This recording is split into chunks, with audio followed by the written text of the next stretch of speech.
February 2026 is packed with new releases. You've got hardcore action games, weird shooters, Japanese crime drama, dark horror, and classic RPGs making a comeback. Today, we're counting down the top 10 latest games you should keep an eye on this month. At number 10, Romeo is a Dead Man. This comes from Grasshopper Manufacture and Suda51, the same studio behind No More Heroes and Lollipop Chainsaw. You play a special agent who exists between life and death and hunts criminals across different dimensions. Gameplay mixes third-person shooting with melee combat, and the visual style is intentionally loud and surreal. Environments shift between realities mid-mission, changing enemy layouts and traversal paths. Combat is fast and aggressive, pushing players to chain attacks and abilities instead of hiding behind cover. Boss fights are designed around spectacle, with over-the-top designs and unpredictable patterns. The story doesn't take itself seriously and leans into dark humor and absurd moments. This is a game built around pure action, visual chaos, and that classic Grasshopper energy. Coming in at number 9, BlazBlue Entropy Effect X. This moves away from traditional fighting and goes full roguelike action.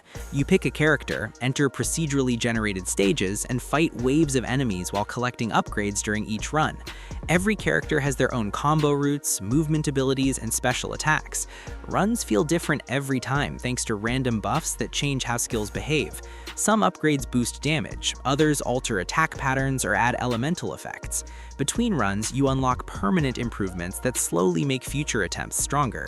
It rewards mastery of movement and timing, especially during later stages where enemies become aggressive and fast. At number 8, Nioh 3.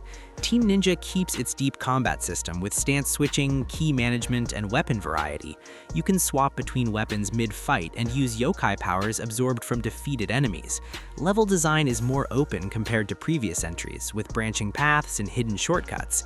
Gear still plays a major role, with builds centered around stats, bonuses, and special effects.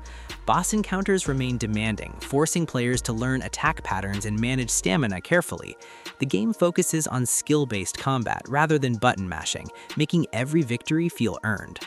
Number 7 is Yakuza Kiwami 3.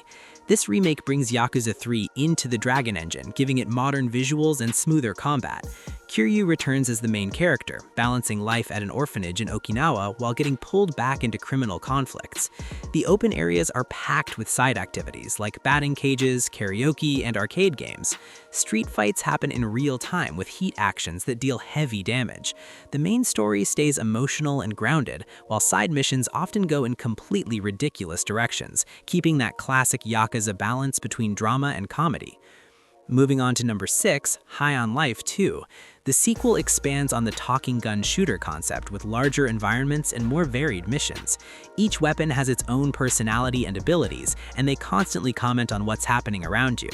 Planet exploration is more open, with optional objectives in hidden areas. Combat feels tighter with improved enemy AI and smoother movement. New gadgets allow vertical traversal and puzzle solving. The humor is still there, but the sequel focuses more on gameplay depth, offering better level design and more structured encounters.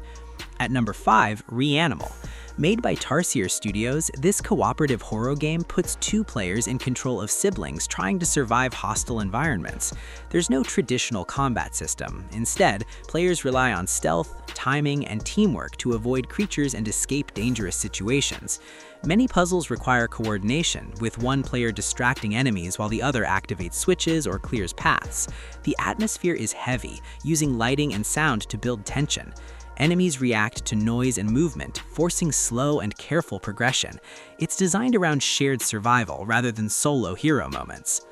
Coming in at number 4, Marvel's Wolverine.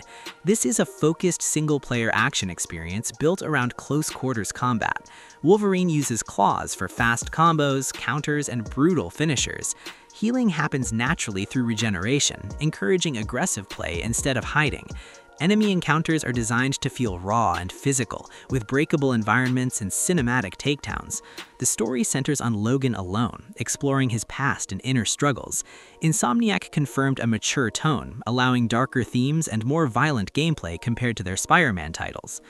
At number 3, Resident Evil Requiem. This entry leans back into survival horror roots with limited resources, puzzle-driven progression, and slow burn tension. Ammo is scarce, inventory space matters, and exploration is rewarded with hidden items and lore. Environments are tightly designed, often looping back on themselves as new areas unlock. Enemy encounters encourage smart positioning and avoidance rather than constant fighting. The game introduces new creatures while maintaining classic Resident Evil mechanics, focusing on atmosphere, sound design, and suspense. Number 2 is Avowed. Developed by Obsidian Entertainment, this is a first-person fantasy RPG set in the Pillars of Eternity universe. Players explore open zones filled with quests, secrets, and branching dialogue choices.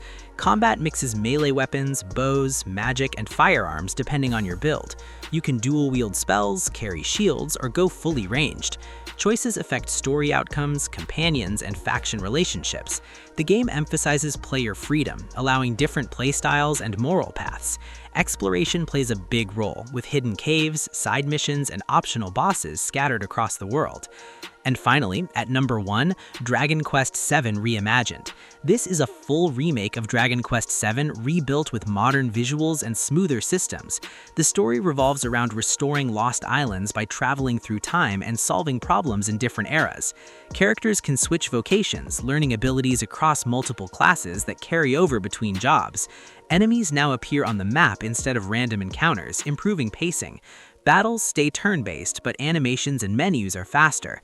The narrative is massive, filled with emotional side stories and long quest chains. This remake keeps the original heart while making it accessible for modern players. That's the top 10. Let me know which one you're looking forward to.